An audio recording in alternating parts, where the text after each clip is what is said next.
fourth grade. Today we are going to be doing a Passover play for you. I will be playing the parts of Joseph, advisor, Hebrew, and Pharaoh's wife. I will be playing narrator, Hebrew, and Moses. I will be playing Pharaoh, Benjamin, boss, and God. Enjoy! Our story begins in the land of Egypt, where Joseph, once a prisoner, is now the Pharaoh's chief advisor.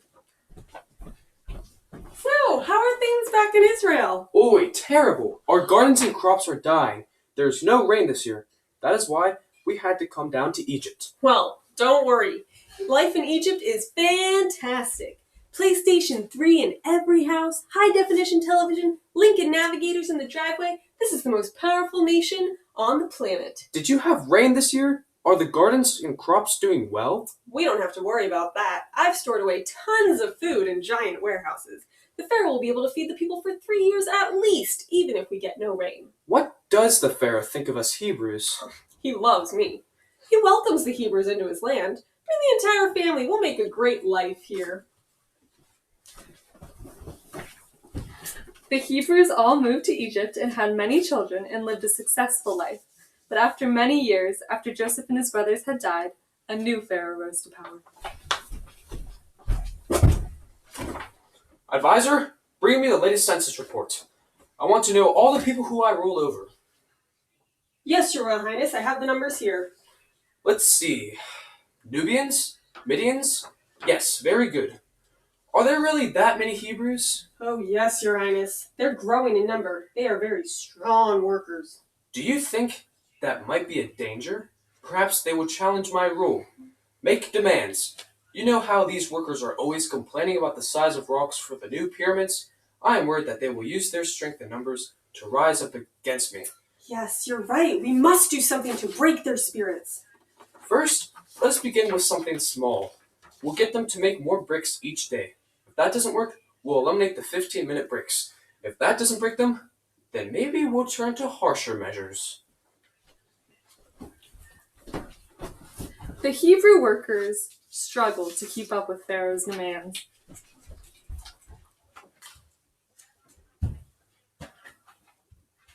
Oh, my hands are killing me and my back. Oh, I can't take this pace.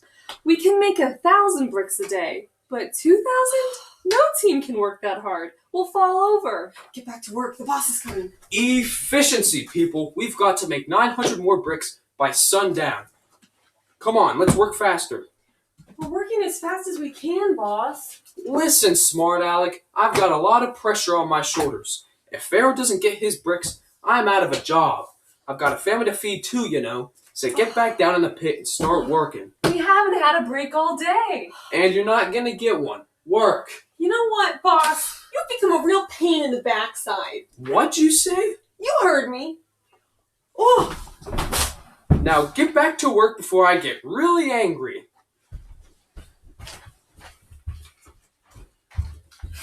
Meanwhile, Pharaoh's daughter adopted a young Hebrew child. The child, Moses, was raised with the finest Egypt had to offer.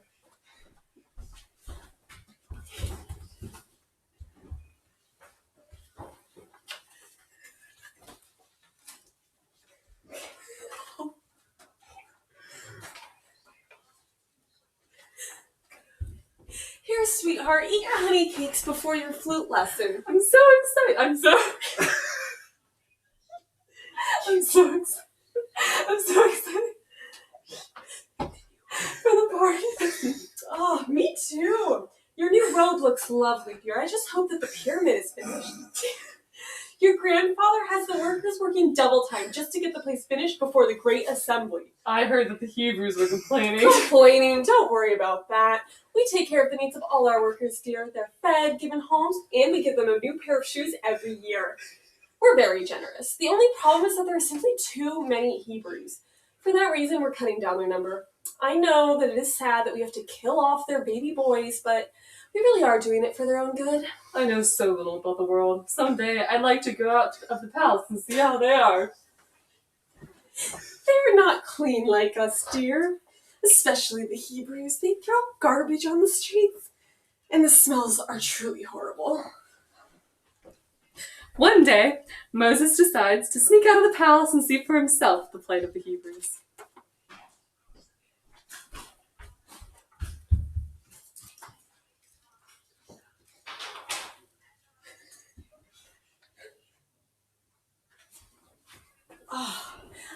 I can't work today. I'm sick, and I hurt my arm yesterday lifting stones. I don't want to hear excuses. This pyramid has got to be finished by Thursday, and today is Wednesday. So get moving. I can't work. Please listen to me. Have some compassion. Give him a break, boss. Be quiet. Don't get involved. I'm tired of this, boss. My cousin there is hurt. He can't work today.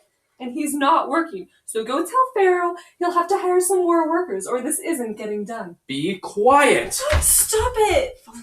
I'm going to hurt you bad, you whiny Hebrew. Stop. One of Pharaoh's princes is coming. What is happening? I am going to give this the beating he deserves. No! Oh no, what did you do to the boss?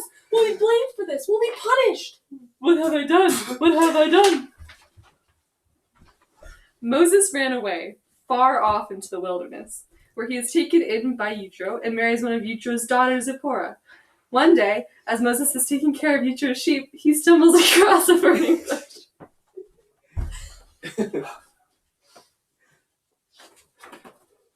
Moses, Moses.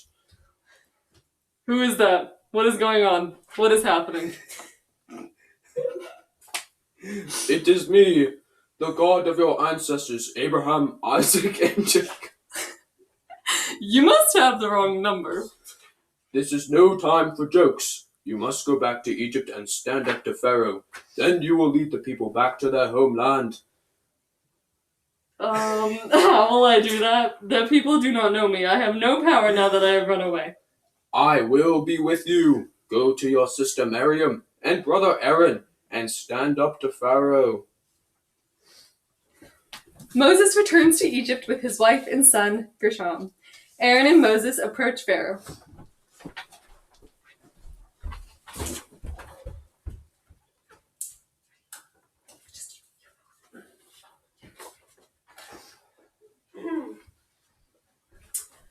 Our people need a 3-day vacation. We need to go outside of the city so that we can pray to God in our own way.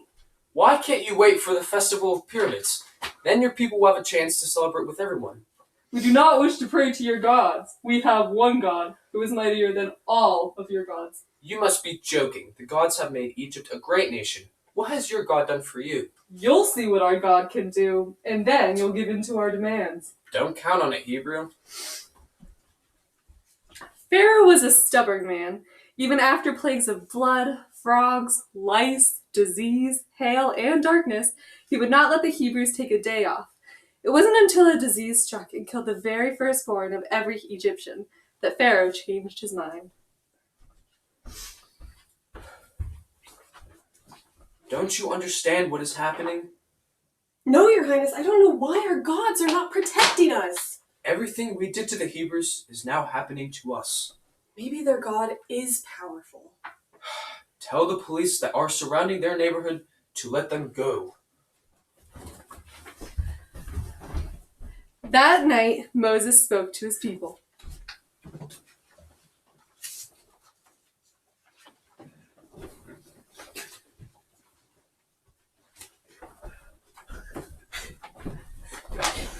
Put on your sandals. We will have not time to bake the bread for tomorrow. Tonight, we will leave Egypt and set out for our new land. Our children and our children's children will remember this night. They will tell the story of how we stood up to Pharaoh and how God helped us to be free. Let all who are hungry come and eat. And thus we end our little play.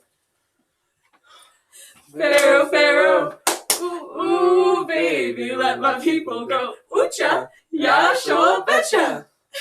Thank you for watching 4th grade. I hope you enjoyed.